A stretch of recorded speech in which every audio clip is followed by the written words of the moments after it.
In 2019, 30% of millennials expressed feeling always or often lonely. 22% said they have no friends, 27% say they have no close friends, and 30% report having no best friends. And it looks like Gen Z is continuing the trend. This got me thinking, what exactly is killing our communities, and what can I do about it? I found that each community is essentially a series of information channels, a method of communication between two people. Anyone who lived before the internet will remember their town being more vibrant than today. People met through seeking their daily needs, whether it was from shopping, working, or recreation. These everyday interactions fostered a group identity, as everyone gradually negotiated the definition of normal behavior in their local community. Through a shared local identity, it became easy to form networks that naturally led to friendships, marriages, and career growth. But then something happened. The internet in its current form supplanted the need for face-to-face interaction, so the local identity stopped being negotiated and towns lost their sense of shared self that people use to easily form networks. It's so bad that most towns in the US just seem like rearrangements of other towns without a sense of meaning whatsoever. When online, an information exchange is still occurring, but it's a far cry from what's possible in person. When face-to-face, the flow of information is two-way. Free expression is allowed, and third-party constraints don't exist. However, on the internet, the flow of information is almost one way. Expression is templatized, and third parties are constantly editing information in the form of both direct and indirect censorship. The result is a social interaction that feels hollow and unsatisfying. This crippled information channel is made worse by the physical isolation between online users. As physical communities have atrophied, online communities have become the center of social life for many people. But again, this new form of community is hollow at best and tyrannical at worst. What's more, since the internet is globally focused, it's more likely for a user to find a like-minded connection hundreds of miles away, rather than finding a similar person down the street. Humans still need real in-person community. But now, social bonds are being created outside of cities and towns, effectively isolating individuals while giving them the veneer of socialization.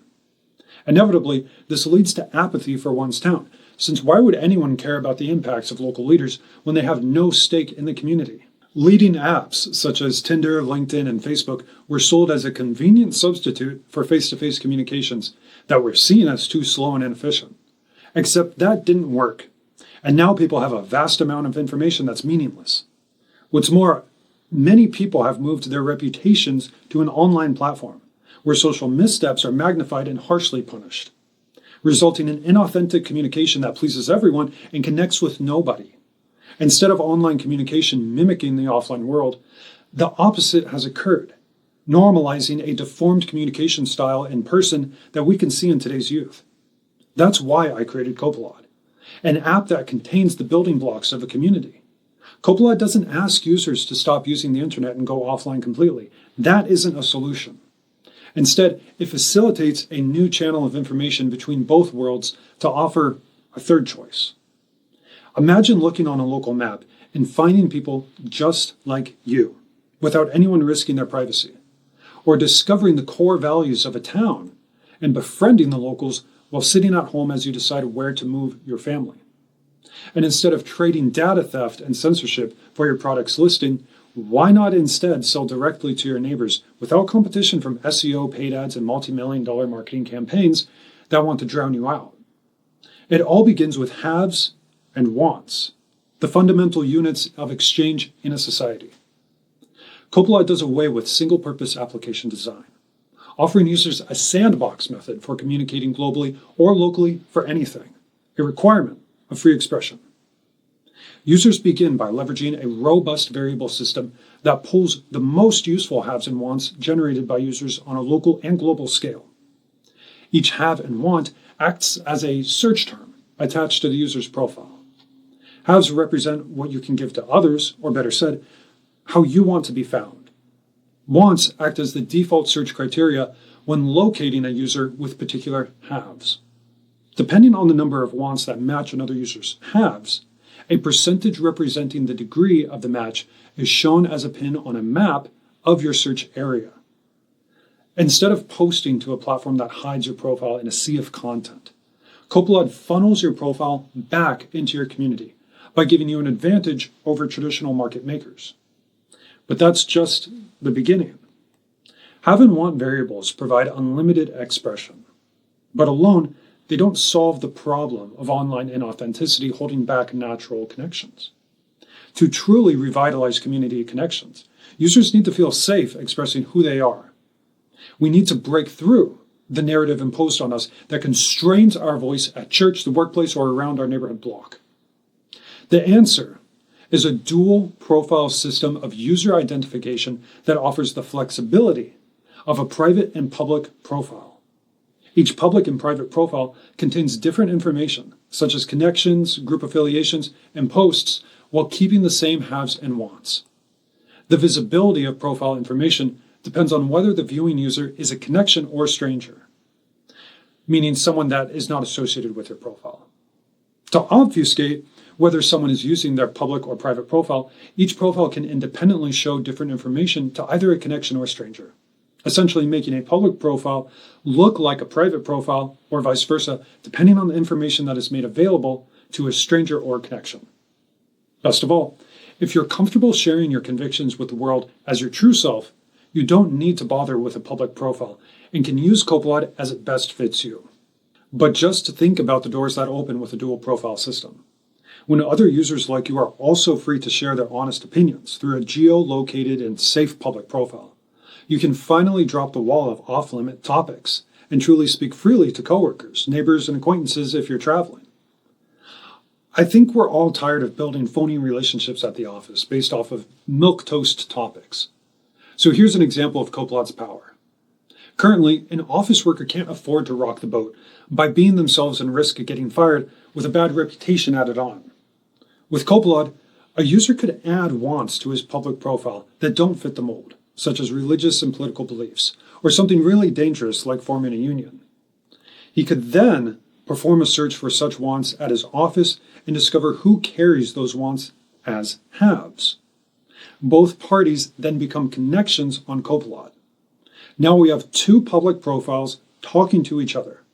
They both know the other works at the same office due to approximated geolocations. More on that later. But they don't know who they are.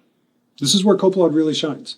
The users that naturally form a connection by sharing deeply held beliefs that form a bond of trust. They can switch their newly formed connection associated with their public profile to their private profile to reveal who they are. Or, to be extra safe, keep the connections only on each other's public profiles, and instead meet in person to confirm identities. Now two users are getting offline and talking to each other face to face, using meaningful topics just like a healthy community should. Compared to today's restricted socialization, the impossible has been done. A meaningful friendship has been formed at the office over unapproved but real opinions without risking reputations and taking years to do so. But what about their locations? Couldn't a user's location reveal who they are, even if they're using a public profile? On Copelod, it's easy to offset your location by a few meters or a few miles, depending on where you want to be found. Better still, your location can be randomized within the radius of your true location on a daily basis. By sidestepping reputational risk, people who live and work together can finally meet each other, as they are, by showing who they really are. If you don't know where to begin listing your haves and wants, then leverage Copelod's Variable Exploration page. The Variable Explorer allows you to define the region you want to explore, enabling you to discover leading variable creators around you, plus trending variables and variable sets specific to your community. Get creative and use the Variable Explorer to search other communities around the world to gather a quick snapshot of the variables that define that community.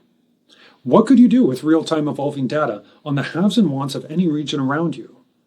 Better yet, utilize the analysis page to not only get a better view of where particular haves and wants exist on the map, but also which variables in a particular area have the largest gap between haves and wants. Keep in mind that a variable can be either a have or a want. If you desire to make an impact in your community, you need to know the difference between how many people have a particular have or want.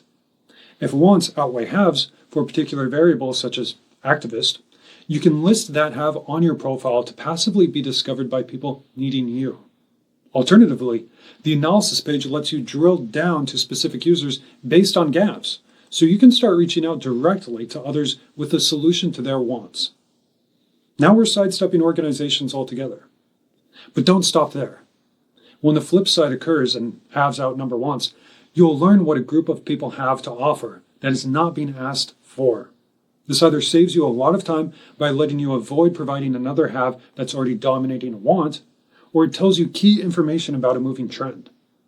But when variables are not enough, and you just need to express a statement to your town, then you can do so through Copelod's post functionality.